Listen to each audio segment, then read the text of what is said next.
Last few days?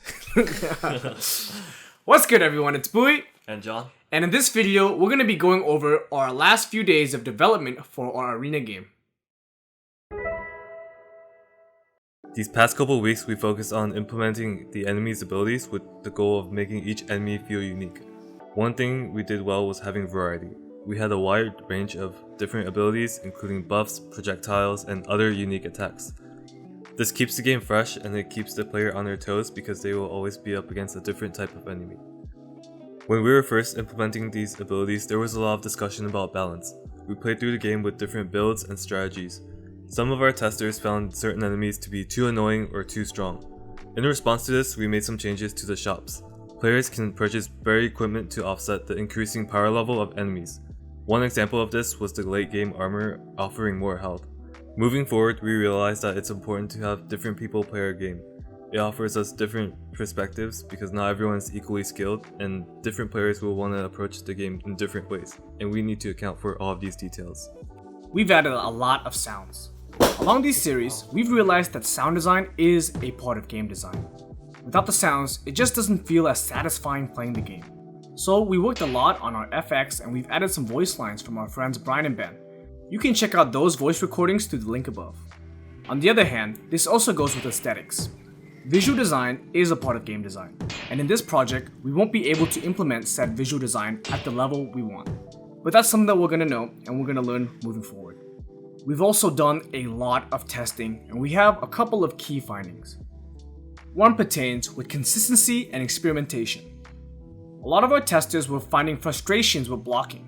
You see, characters have a damage and a penetration stat. Damage deals with direct attacks, while penetration deals with damage dealt to blockers.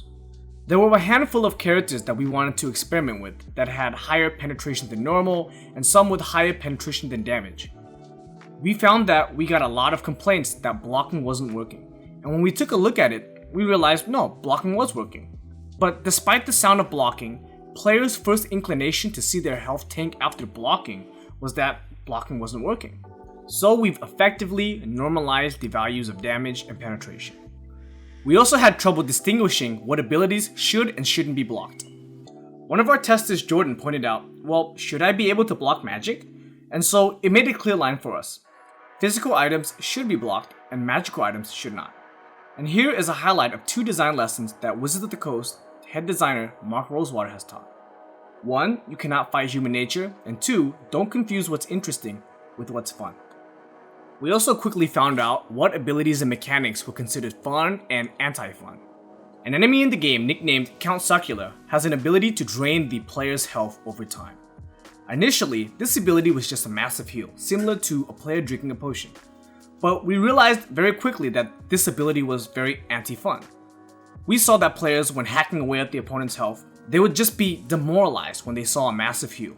And here was an instance where we realized that just because we can do something doesn't mean we should do something. When designing the game, we asked ourselves if we wanted to give the player abilities. And in the end we determined, well, rolling essentially is the player's ability. But rolling ended up becoming very underwhelming, and we didn't know what to do with it. We saw one of our other testers, Dylan, dodge an attack slimly by using the roll to manipulate the hitbox. And this was a really hype moment. It made the player feel like a hero.